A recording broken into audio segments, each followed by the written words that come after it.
嗱喺香港咧，其實你納咗稅咧，有好多地方你會覺得咧係好值得嘅。咁嚟到聖士提反灣咧，我相信呢度應該係香港其中一個最靚海景嘅一個燒烤嘅場地。咁頭先你見到啦，好闊啦，好多個位啦。咁大家咧，即係當然你一定要早少少泊好咗你嘅車，或者你坐交通工具嚟爆好咗個爐。咁你會見到咧，你一路燒烤嘅時候咧，可以望住呢個一望無際嘅太平洋。咁對面咧就係舂坎角啦。咁你見到所有嘅豪宅啦。咁我哋陣間先再同大家交代。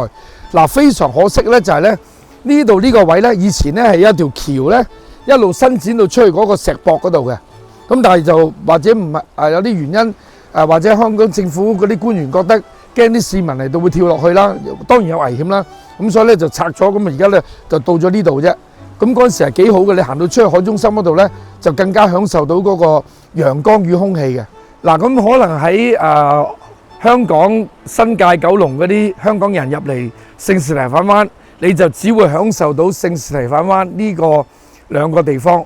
但係作為住喺赤柱嘅街童咧，我哋不單止享受到呢個，我哋亦都唔會喺呢個位度游水嘅。大多數咧，我哋就會喺呢個位行出去，跟住咧就游過呢個我哋叫做大排，因為即係乜嘢都叫排嘅。我哋嗰陣時嗰形容詞好少，有好多排咩排咩排。咁呢個因為嗰個石好大嚿啦，我哋叫大排。咁我哋咧就會游過去，喺嗰個石上面嗰度咧就曬太陽，跟住咧喺嗰度跳水嘅。咁你會話喂 Michael 咁多石，你驚唔驚啊？你通常你喺上面嗰度望落去側邊咧，你見到個水下面冇咩暗黑色嘅地方，你見到好深綠色嘅，或者你清澈見底見到嗰度你望到沙嗰啲地方咧，你跳落去就唔會撞到石嘅。咁亦都有一樣嘢叫做靠山食山，靠海食海啦。咁我哋見到好多時咧，會喺呢個大排度咧，我哋攞住嗰啲捉蝦啊、捉蟹嘅工具啊，就係嗰啲遮骨，將佢磨尖咗，跟住箍一個魚絲，再攞啲橡筋咧就可以射蟹。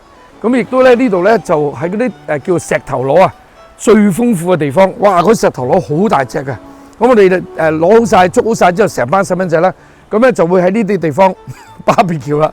咁咧就揾啲淡水，揾啲鐵罐咁啊，烚熟佢，咁啊即刻去食。所以咧，當時我相信最新鮮嘅海鮮咧，我都差唔多食過晒啦。嗱，咁啊，亦都喺我手指度指住呢個位咧，亦都係我哋作為赤柱街童咧，係嚟聖士提反灣嘅一個捷徑嚟嘅。你哋頭先我架車喺上面過入嚟嘅時候咧，就行馬路，好多人都係行呢條路過嚟入嚟赤柱聖士提反灣。但係作為赤柱嘅街童咧，我哋由呢度一路咁樣沿住個石駁一路咁行過去咧，就去到我出世嘅地方啦。